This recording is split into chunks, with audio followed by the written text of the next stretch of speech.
On this episode of Technicolor Blood, no studio head tells Alfonso Cuaron what to do. And a studio head tells all of his other directors what to do. Starting right now on Technicolor Blood.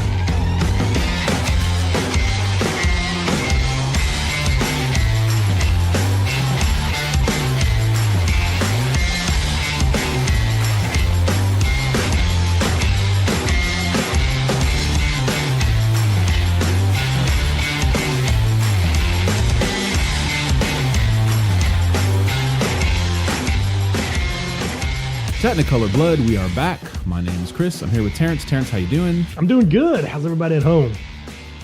I hear nothing. They're excited, though. I can feel it. All right, I'm jumping into this quick because we have a lot to cover, a lot of things that I think are pretty interesting, but I guess time will tell. Terrence, I did not watch anything worth mentioning this week. What about you? Well, that remains to be seen, but I did watch something that I'm going to talk about. Fair. In preparation for the release of Glass, which comes out this weekend and is the third film in an apparent trilogy from director M. Night Shyamalan. I went ahead and watched the second film in that trilogy. The first film is Unbreakable, which I've already seen a couple of times, but I'd never gotten around to see the second one, which was Split, that came out in 2017, starring James McAvoy. So I finally got around to watching that, and I have some thoughts. Now, this is a film that you had already seen, right? Yes, I have seen this. So we'll be able to talk about it a little tiny bit. Sure. I enjoyed the film overall, and I was really enjoying it for, say, the first 2/3 of the film, because it felt like it was a bit of a return to form for M. Night.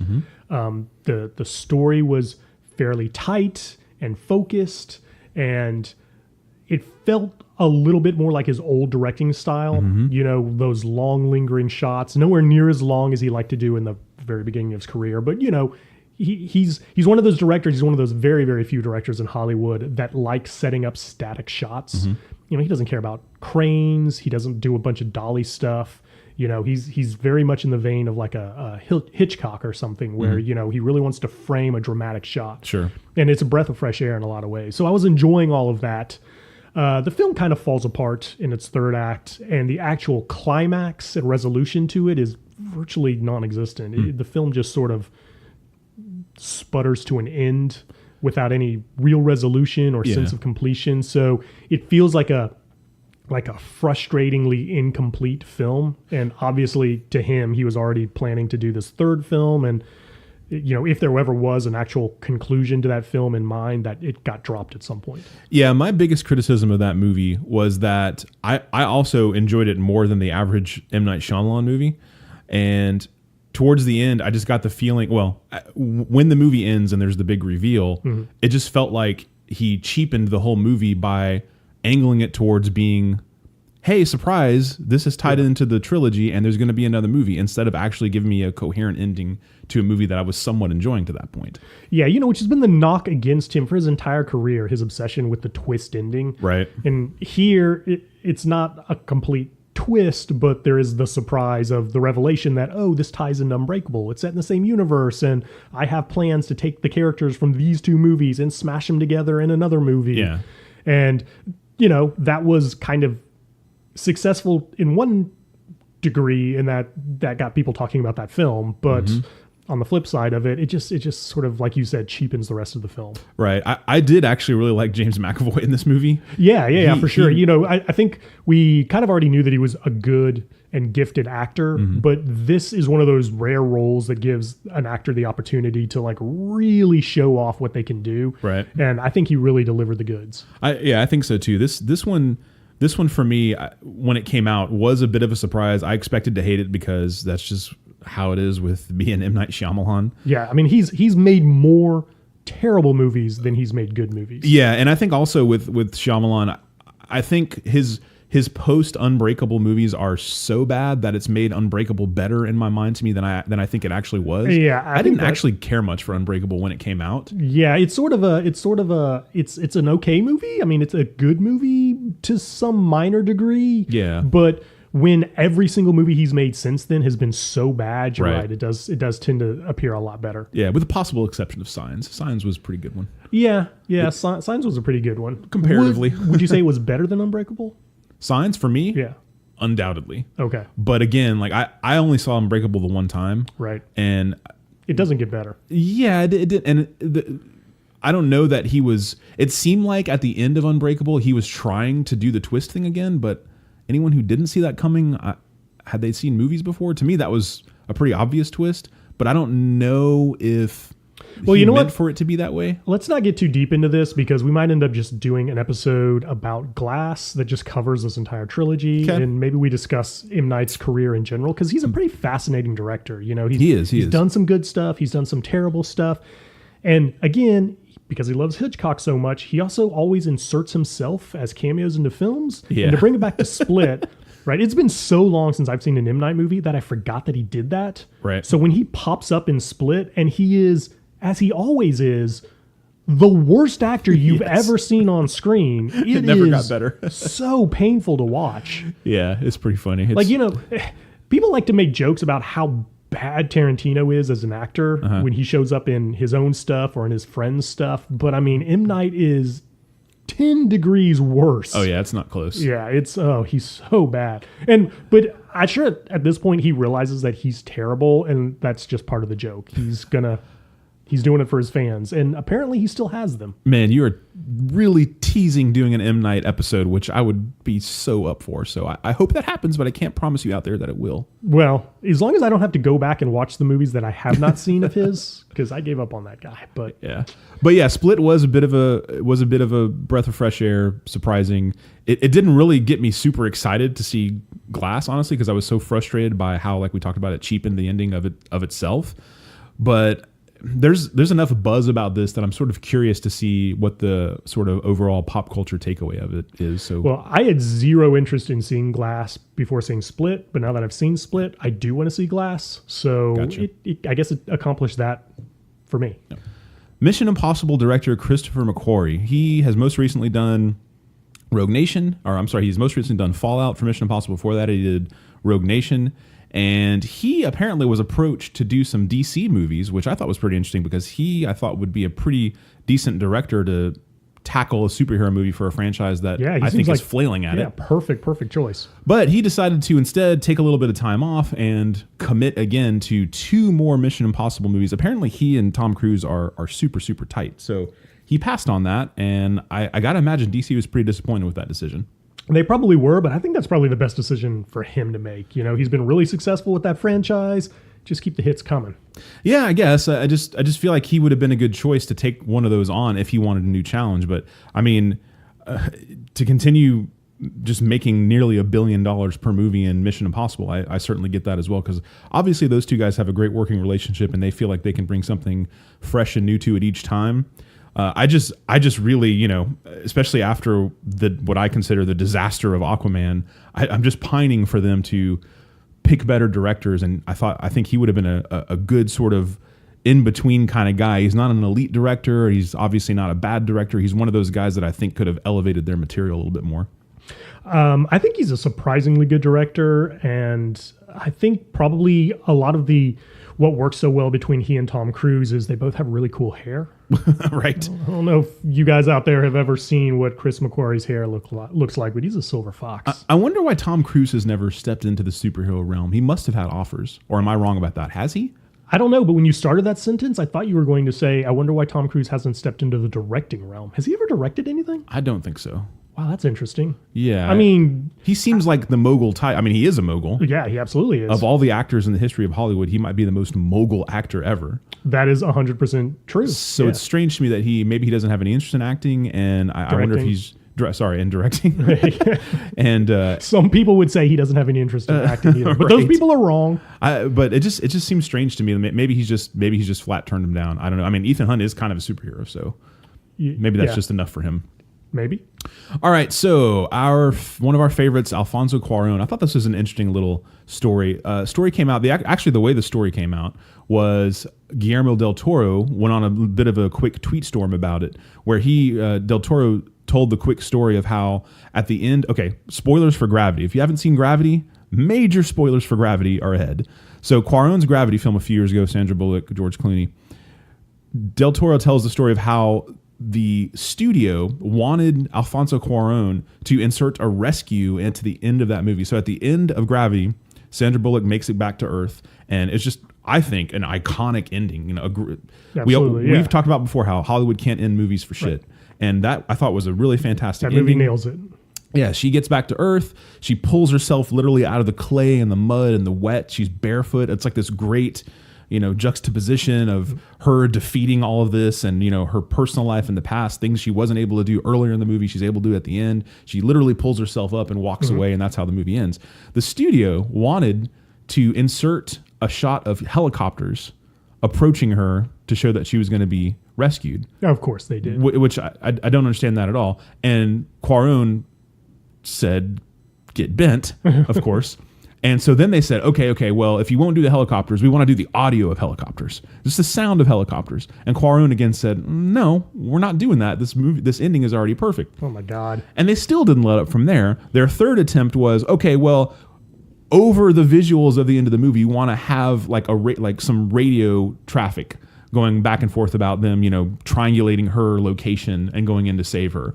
And Cuaron again said no to that. So clearly Cuaron had final cut on this movie because none of this stuff showed up. Right. But I think this is a good example of a time when the person who actually has the vision for the movie made the right call very clearly, which I think is interesting because we talked about on Roma how he probably could have used another voice in the room to maybe make that a little bit more, I don't know if accessible is the right word, but it was so deeply personal, which was a great thing about it. Right.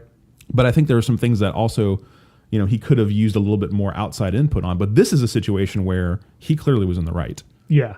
I think it's good for directors to constantly have to push against their own instincts, right? So even in this case where he was right and he made the right decision, it was still probably good that he had that force trying to make this film, you know, ever more upbeat and accessible to general audiences. Yeah. You know?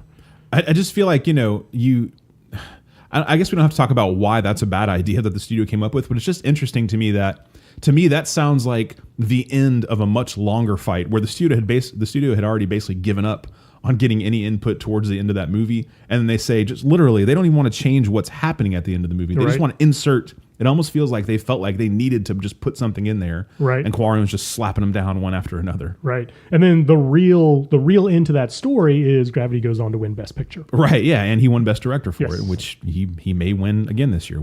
Time will tell. All right. So another story I have here. Apparently, Steven Spielberg is going to shoot a movie of West Side Story. Yeah, a remake of the classic. Yeah, a remake of the classic. And there are some issues in that movie with how Puerto Ricans are portrayed. So he went to Puerto Rico to have a town hall discussion with locals and folks in the film industry there. You know, some film critics that were there. And the screenwriter, Tony Kushner, was there. Excuse me, and they fielded some questions about the movie, and I guess there's a very controversial part in the movie where there's a song lyric that's changed to sort of talk about how Puerto Rico needs to fall into the ocean, and I guess the audience was wondering whether or not they were going to keep that lyric or they were going to change it, and they seemed to intimate that they were going to leave the content in its original form, and then Spielberg tried to say, but that's why we're here. We want to talk about this. We want to make sure everyone's on board, and then he also made I guess you could see this as insulting to the locals, but he basically told them, you know, we're going to have to work with the dialects because the New York Puerto Rican actor's accent is different than the, you know, actual authentic Puerto Rican accent, which of course I'm sure most people respond to that by saying, well, why don't you cast actual Puerto Ricans then? Right. So that turned into a bit of a kerfuffle. Honestly, the headline I read sort of made this sound like it was a big kind of controversial blow up. It really didn't seem like that at all when I actually read the content. Yeah. But I just thought it was kind of interesting that Spielberg appears to maybe want to get ahead of controversy before it happens. I didn't get the sense that that's why they did this, but he sort of, I guess, was able to do that before this becomes a bigger deal. I guess really the real takeaway from this is how faithful he's trying to make it to the original musical. You know, like in this day and age, why do they need to be Puerto Ricans? Like, right. You know, I mean, that's not what New York is anymore. You know, they could be a complete spectrum of ethnicities and stuff. I don't know if he's insisting on maintaining that similarity to the original, you have to assume that he's going to be very, very faithful to the film. Yep, agree. And we'll sort of see how that goes along now that 2018 is in the rear view, and it was sort of the year of outrage. But I think the year before that, people were saying that about 2017. It just seems to build every year. So we'll kind of take the temperature of social media and see how that goes as it progresses, since it's pretty far away from being done at this point. All right, we'll come back and talk about a little bit of development news.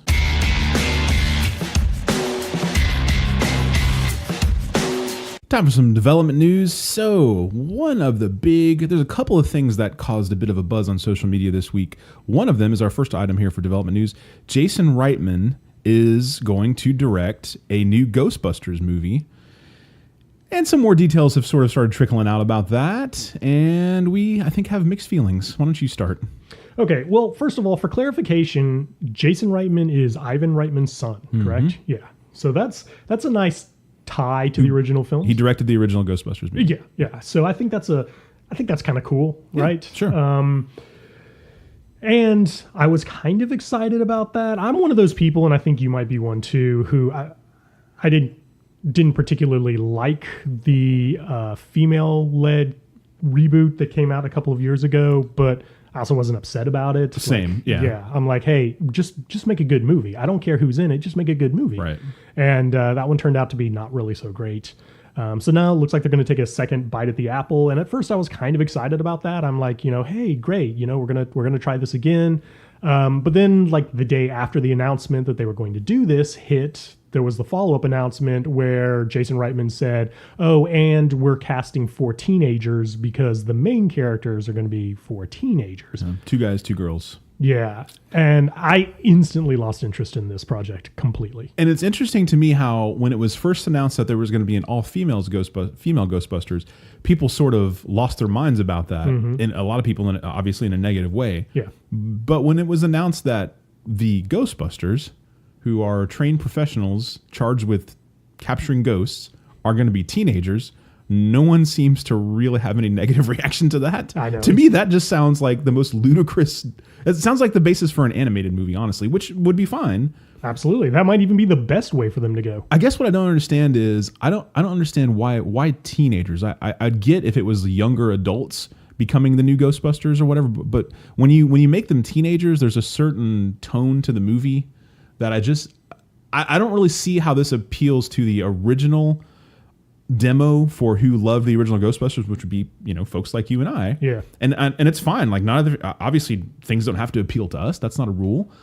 When they're trying to capture the broadest audience possible, I don't know, maybe they feel like Bill Murray interacting with teenagers would be funny, and it might actually be if they can get Bill Murray on board. Yeah, and good luck with that. So, for people who might not know the background, they've been trying to get another Ghostbusters film made for 20 years. It went through, like, it was going to be Chris Farley, and then it was going to be, I don't remember who, but this has been going on a long time. And the hang-up has always been whether they could get Bill Murray to be involved, because the studio has zero interest up until the remake from a couple of years ago, had zero interest in ever touching this property again if they couldn't have Bill Murray, which makes perfect sense. Amen. Bill Murray is the success of the Ghostbusters franchise. Yeah. And, he's always said, I'm up for it. I'm totally willing to come back. But whenever they would show him a script, he'd always be like, no.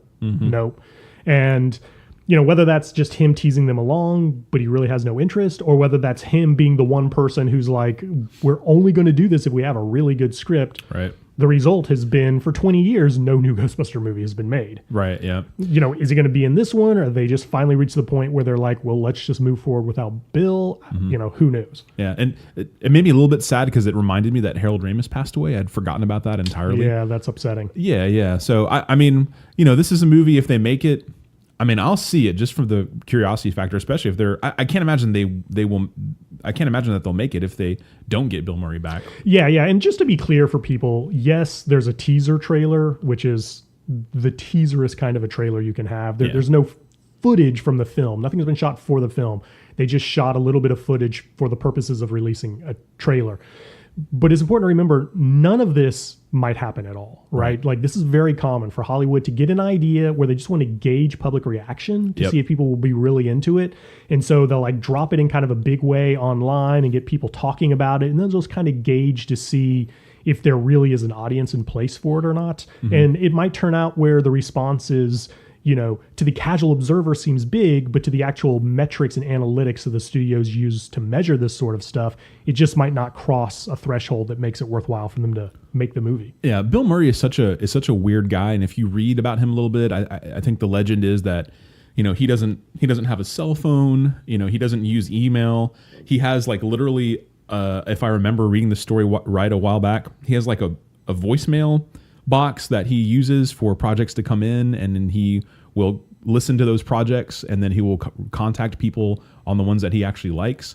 Strange guy. So I'm really curious. I mean, I assume that Bill Murray doesn't have interest in writing a screenplay, but I'd be interested to see what would happen if Jason Reitman just said to Bill Murray, "Bill, just come in and let's talk about story. Just you don't have to put anything on paper. Just talk to me for 20 minutes about how you would see a Ghostbusters sequel going." I would love to see Ghostbusters from the eye of Bill Murray's vision, just from a general story perspective. What would get him excited about it? Yeah, I think that would be amazing. I would love for something to happen. And that seems like the only way you can make this happen is just say, Bill, you tell us what you need in this script to come back to this project, and we'll just write around that. Yeah. Maybe it's weird and quirky. I don't know. I would like to see what he would want to do. Yeah, and I suspect his answer would be, get my friend Wes Anderson to direct it. Oh, God.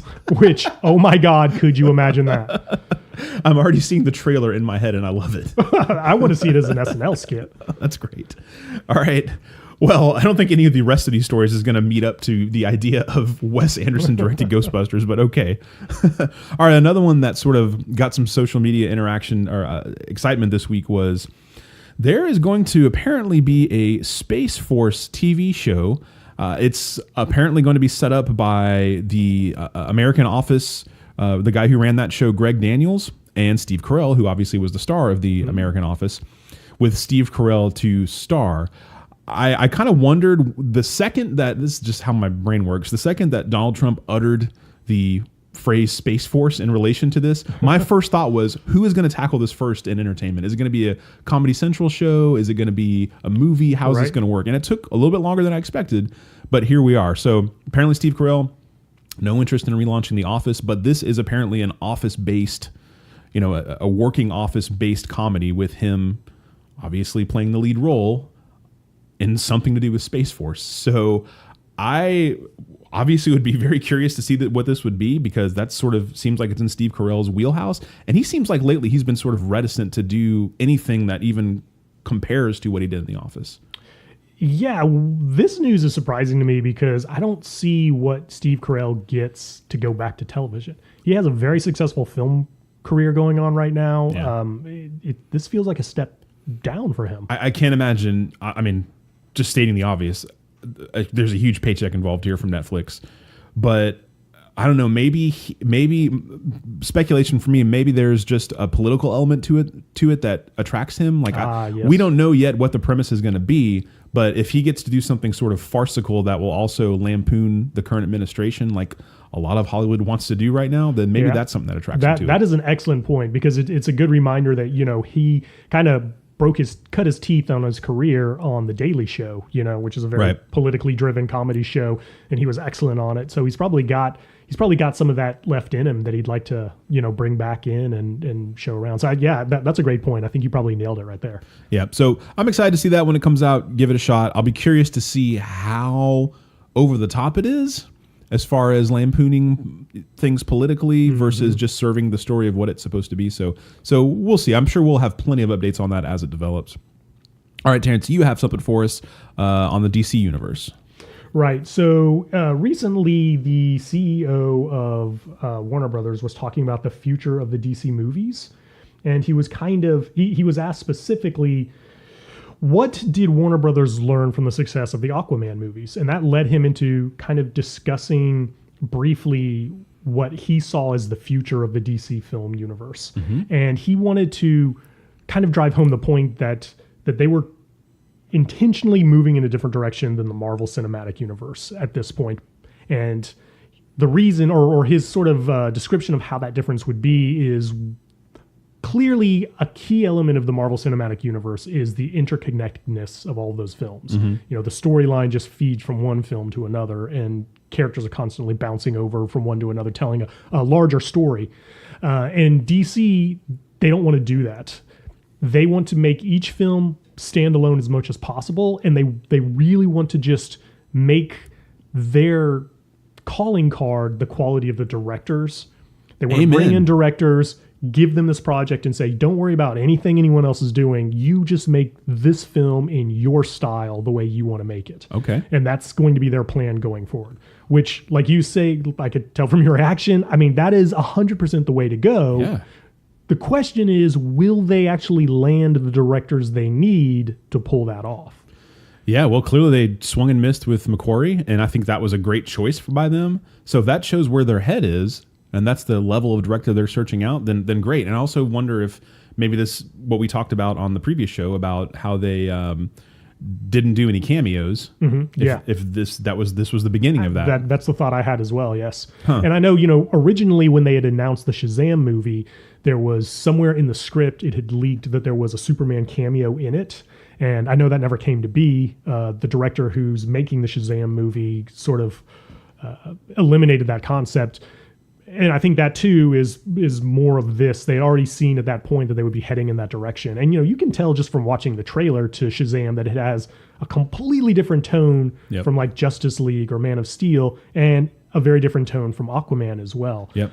And all of that is very different from Marvel, which is good because DC, nothing they make compares to the Marvel films. Right. So they just need to go in a different direction and get out from under that shadow. Totally agree. I think this is a very bold but smart move on their part to just say, you know what, we're not going to, I know this is not specifically what they're saying, we're not going to catch Marvel, we're not going to replicate what Marvel does, so we're just going to sort of wipe the slate clean and have an entirely new strategy for this. I think that's a brilliant move. Now, whether they carry it off or not, I don't know, because like I mentioned, as much as I legitimately loathed Aquaman, they did take it away from the Zack Snyder-esque sort of universe. Yes. And while it was a rough first step, it's a rough first step in the right direction. Yeah, I agree completely. And Wonder Woman is much more tied in to those previous DC movies. But even that one, you can feel like the director is just working really hard to shake off the chains of all this baggage that was handed to her when she took on that project. And the sequel to it, Wonder Woman 1984, seems like they're completely free of that, and they'll be doing this sort of thing where it's a standalone movie, completely unique with its own style, direction, and for the first time, you're really going to get to see that character on her own without any of the shadow of Batman and Superman and all that other garbage kind of hanging over. I love that idea. Like, I love the idea that they might just release a slate of movies where it's, hey, talented director, take this subject matter. There's canon you have to follow to a point, but as far as what the history of the comics go, the characters, be true to the characters and all that, but don't worry about how it intertwines with this or intertwines with that. Like, I love that idea, and I really hope they stick to it. Most of all, I hope they end up landing a couple of talented directors, maybe the level of McQuarrie, like we talked about. So I'll be really curious to see what other names start popping up to take over some of these. The thing that concerns me, though, of course, that as we've discussed before, is that they're already like dipping into the B and C tier characters. Yes. They've already gone to the Aquaman and the Shazam card. So here's that brings up an interesting news item that came out this week too. Did you see where some of the early screening audience data for the Justice League movie leaked out, and the data showed that audiences, when they were measuring how much they liked each of the characters, the two least popular characters were Superman and Batman. Really? Yeah, no, I didn't see that. So the two most iconic and popular comic book characters were the two least popular in the film universe, which, I mean, is 100% on the shoulders of Zack Snyder. He just made them so unlikable, and they're so different from their comic book counterparts. But I mean, that's a huge adjustment that DC is going to have to face, or the films are going to have to face. They're going to have to either reboot both those characters, which in the case of Batman is basically what they're choosing to do. Matt Reeves' script is a younger Batman, and from all accounts will not involve Ben Affleck in any way. But they're going to have to do that for Superman as well. Now, whether or not that's recasting him or not, they basically have to start over with those characters because they're so unliked by audiences, and there's data to support that now, that you're going to be fighting an uphill battle if you continue to make those same kind of movies with those same kind of characters. That is really interesting. I did not see that story. And again, it does fall at the feet of Zack Snyder, because, and I wonder if part of that is just because those two guys sort of had the most screen time, so it gave the audience members more time to start to dislike them, which kind of, to me, ties into what we talked about with Aquaman. We both enjoyed Aquaman when he showed up in what was it, Wonder Woman? Mm-hmm. But when he led the movie and he was in there for the entire time, not so great. So I don't know. Maybe that might just be us. I don't know how that ties in. That might tie into the data. They just had more of a chance to hate on those characters, so they had so much more screen time. I'm not sure, but that is real interesting, and it seems like they're actually making some sweeping creative changes over there. So unfortunately, we're going to have to wait 2, 3, 4 years to see how that actually develops into new movies. Yeah, but at least they're moving in the right direction. Right. Yeah. So another story that kind of caught my eye, and this is a little one. It would just be such a small blip on the radar that we wouldn't even talk about it, except that it's interesting in the light of a news story from last week. So the news story is director Lee Unkrich, who has made his entire career at Pixar Films. He specifically directed Toy Story 3 and Coco, but he's also done work on virtually every other Pixar film as well. He's embedded in the DNA of that company. Has announced that he's leaving Pixar. Now, he says that he's leaving not to go work at another studio in animation, but he wants to spend more time with his family, and he wants to work on some personal projects that have just been on a back burner. That's all well and good, except last week, as we discussed, the former creative director of Pixar Films, John Lasseter, who has been embroiled for the last few years in sexual harassment scandals and was forced out of Pixar, was recently hired as the creative director for Skydance Animation. Kind of a big deal because on the one hand, people were like, should anyone be hiring this guy? Because he creates this toxic environment where he's allowed to just harass women at will. But on the other hand, he's also kind of the golden boy at Pixar, the man behind a lot of that studio's huge success. So another competing animation studio landing him is a big deal creative-wise. Sure. So this following week, we find out that one of the most successful directors at Pixar has decided to leave Pixar. You know, his official statement is he's not going to go anywhere. He doesn't specifically say Skydance, but of course, that's the implication. Sure. But you can't help but wonder if the moment his non-compete terminates, if we aren't going to hear about him going to work at Skydance Animation. You know, has John Lasseter already begun the process of stealing some of the creative talent from Pixar to help build this new studio that he's going to be running? That's what people do, man. That's exactly what they do. So that is how business works, 100%. Yeah, that's got to be the direction they're going. So we'll see if they can recapture a little bit of that same magic they've had. So that's quite an interesting development, because it just seems like there's always room for an animated film. Like every year, these big animated films come out, and no matter really how they look to someone like us, who it's not their target audience, you know, right. It's more for obviously children, but more so the parents of the children. I can't get a gauge on which one's going to be successful and which one's not, because sometimes there's one that just doesn't look great to me. It does great. There's one that looks really good to me, and it does terrible. Usually they at least do pretty well. Right. But there is the rule of thumb that if it's one made by Pixar, you expect that to be one of the successful ones. Right. Yeah.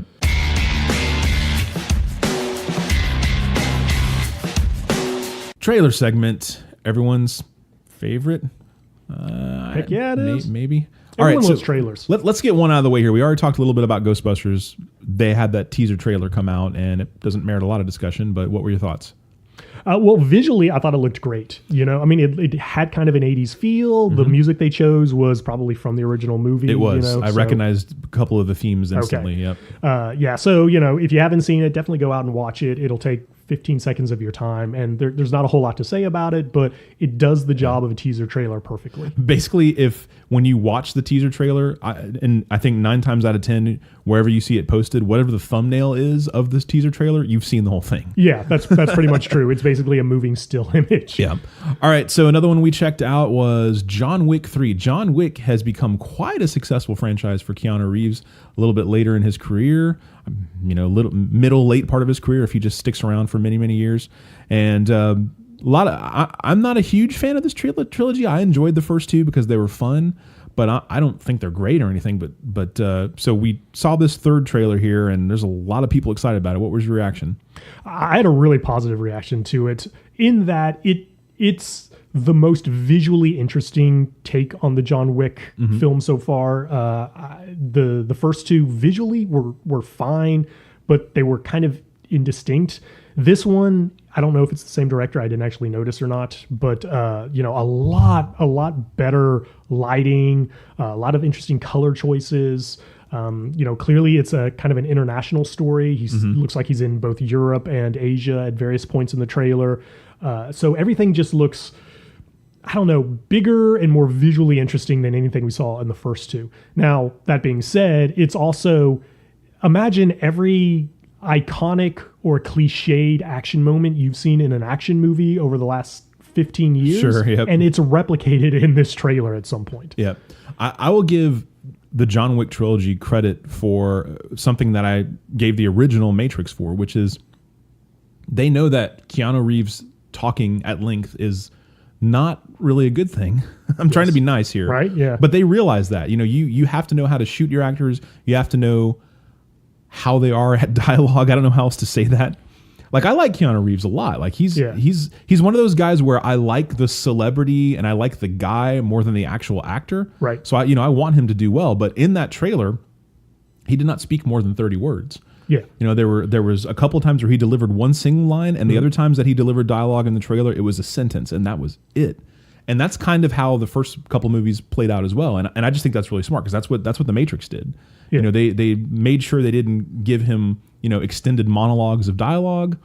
And I just think that for whatever reason, he's found this perfect little action niche for him, because he's like a super anti-violence, peaceful dude. He's actually a very introspective, smart guy. Yeah. Reads a lot of stuff that I haven't read that I'm just probably not smart enough to understand. I'm just going to be honest with you. Those comments tie perfectly into what I say is the best thing about the John Wick trilogy, the entire John Wick series. The best thing about it is just the trailer for the first film. Right.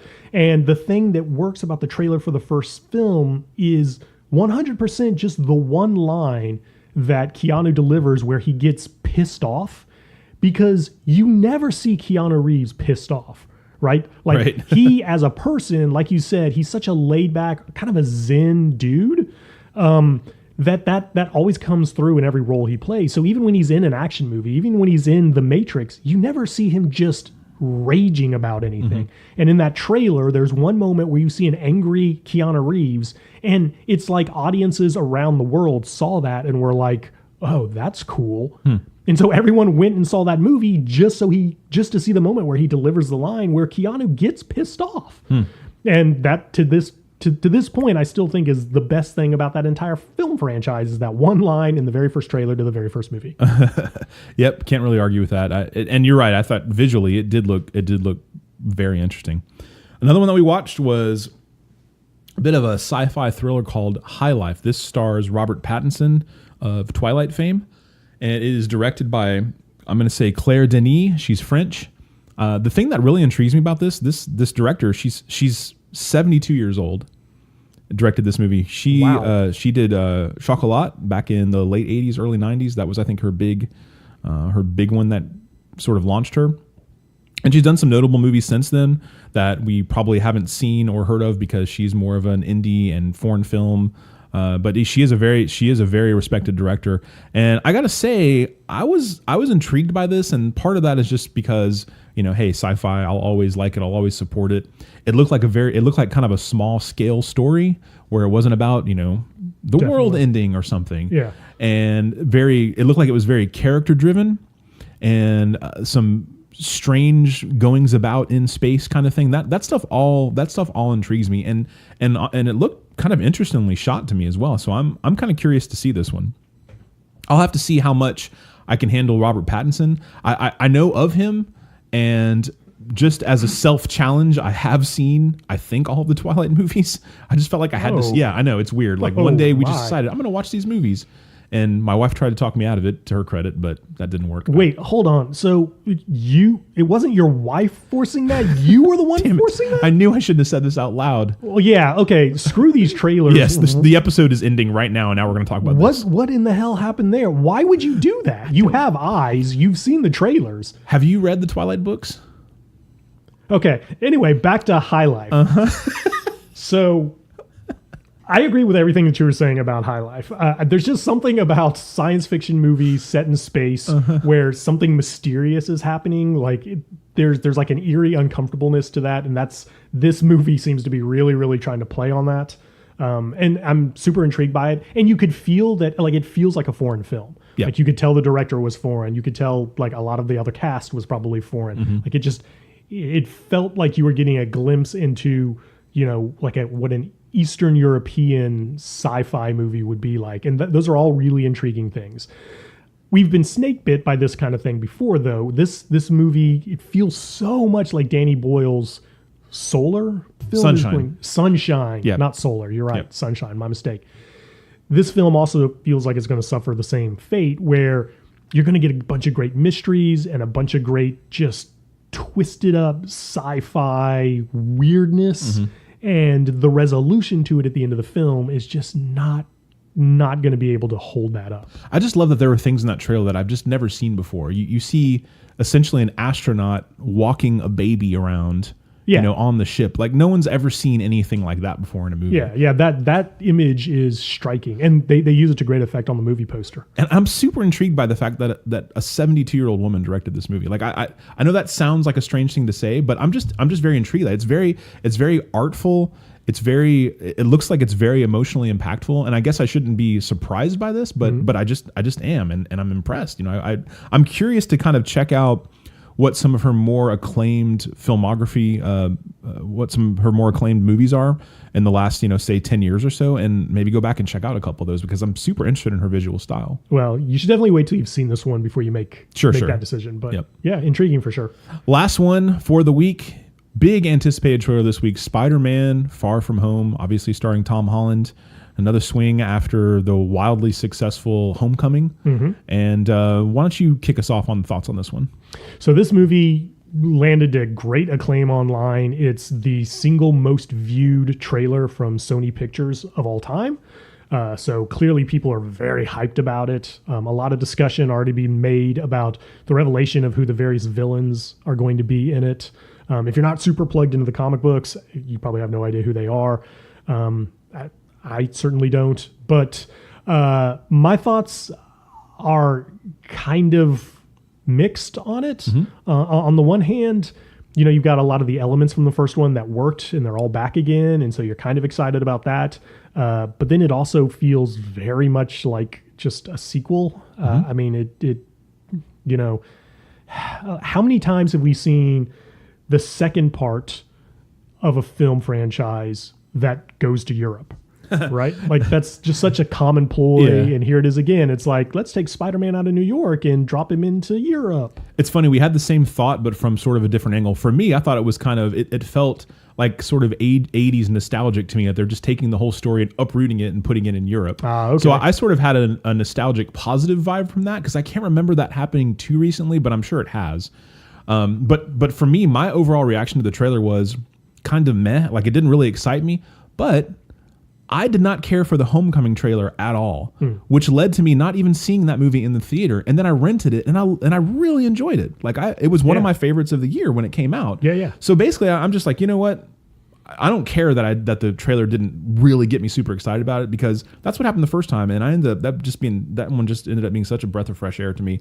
And the trailer at the end has a great laugh out loud moment. It better be in the final cut. There's a little comedic button at the end of the trailer that is worth the price of watching the trailer just on its own. Yeah. So good. So I'm pretty excited about that one. Even if the trailer didn't do much for me, I'm just gonna, that's one of those ones for sure that this time I'll want to see, opening weekend whenever it comes. Absolutely, no question there.